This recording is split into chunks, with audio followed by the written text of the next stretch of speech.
Hello grade 12, how are you? I hope you all are fine. So welcome back to my lecture, chapter 6, molecular basis of inheritance. So today we will continue today's lecture with rest part of the chapter. So let's start this lecture. First, mechanism of DNA replication. The process of DNA replications takes place by number of the substances. There are different substances which is required for the DNA replication. These are some enzymes and some proteins. They are substances basically involve deoxyribonucleotides and enzymes, DNA helicase, DNA polymerase 1, DNA polymerase 2 and DNA polymerase 3, RNA primase, DNA ligase, and protein is basically SSB. SSB, that means single strand binding protein. Okay, in this slide you can see following terms: template strand, replication fork, DNA polymerase, DNA ligase, Okazaki fragment, lagging strand, leading strand. And what are these terms that we will discuss in today's lecture one by one. Okay, so in this slide you can see DNA polymerase that attack on the leading strand. Helicase basically help in unwinding the double helix DNA strand, and single stranded DNA binding protein, that is SSB, that make the template available to RNA primase and DNA polymerase 3. And what is the role of RNA primase? RNA primase makes the primer for further strand formation. And DNA polymerase 3 basically elongate the lagging strand. Okay, in the detail we will discuss in today's lecture. Next, mechanism of replication that start at a specific point of DNA molecule, that is known as ori. Ori, that means origin of replication. At origin, DNA strand unwind, that means open by breaking hydrogen bond, and this take place with the help of an enzyme. That enzyme is DNA helicase. That means DNA helicase help in unwinding of the DNA strands. So at that point, or at the point separation, it appear like a fork or a Y-shaped. That is called replication fork, that you can see in the previous slide. Each old DNA strand act as a template for the synthesis of the new strand, because without a template strand, new strand will not able to form. Okay, and SSB protein attached to unwinded strand and prevent rejoining. The synthesis of new strand on old strand take place by an enzyme. That enzyme is DNA polymerase 3. It adds new nucleotides through complementary base pairing. Complementary base pair, that means A pair with T and C with G. DNA polymerase 3 always synthesizes new strand in 5' to 3' direction, and the synthesis of new strand for the parent template strand having 3' to 5' end is continuous. This strand is called leading strand. And the synthesis of new strand for the parent template strand having 5' to 3' end, that is discontinuous, and it forms by a small segment of DNA. That small segment of DNA is known as Okazaki fragment, and that strand is called lagging strand. Okay, so during the formation of Okazaki fragments, RNA primase first synthesis RNA primer.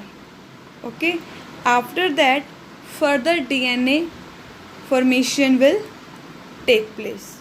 Okay, next, DNA polymerase 3 continues the synthesis of Okazaki fragment in 5' to 3' direction, and at the end of RNA primer are replaced by deoxyribonucleotides with the help of an enzyme DNA polymerase 1.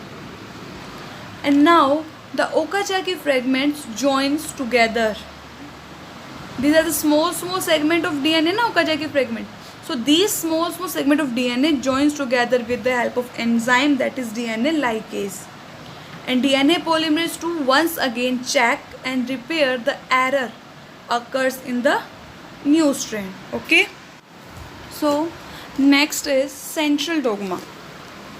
Central dogma is basically one way flow of information from DNA to mRNA. mRNA is the messenger RNA, and from mRNA to the protein, that is known as central dogma, as you can see in the given picture. Okay, translation is basically the synthesis of a polypeptide specified by an mRNA. Now the mechanism of the transcription. The process of transcription take place by first DNA helicase, second RNA polymerase 2, third ribonucleotide. Ribonucleosides monophosphate activates into ribonucleoside triphosphate by phosphorylase enzyme and phosphoric acid. Hence ATP, GTP, UTP, CTP that will form. In transcription, that is begin by uncoiling of the DNA at a specific site. That site is called promoter region of cistron, which take place by DNA helicase. RNA polymerase 2 recognize and binds to the promoter sequence. Then RNA polymerase 2 synthesis RNA always from 5' to 3' direction. Hence, among two strands of DNA, one strand 3' to 5' end, that is act as a template strand. I told you what is the role of template. Without template, new strand that will not form. In the given picture you can see blue one is a template and red one is the new strand. Okay. So in this slide you can see coding strand is there and template strand is there, and in the reverse of the templates and transcription will occur all the T replaced by U, because uracil is present in RNA. Okay, so that is the direction of transcription. The complementary base for template strand pairs to transcribe mRNA. When the RNA polymerase reaches the terminator point, that means the end point, then synthesis of RNA stops up. And newly synthesized mRNA in eukaryotic, that is known as hnRNA. hnRNA is heterogeneous RNA which undergoes post-transcriptional process by splicing. The eukaryotic mRNA contain exons and introns. In splicing, introns are removed and exons are joined in a defined order. Okay. So the hnRNA undergoes additional processing, that is called as capping or tailing. In capping, an unusual nucleotide methyl guanosine triphosphate is added to the 5' end of the hnRNA. In the tailing, adenylate residues are added at 3' end as a template independent manner. Fully processed hnRNA, now called mRNA. mRNA is the messenger RNA.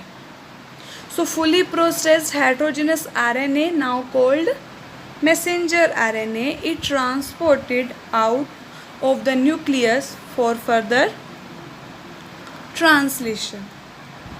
Okay. So rest part of the chapter we will discuss in the next lecture.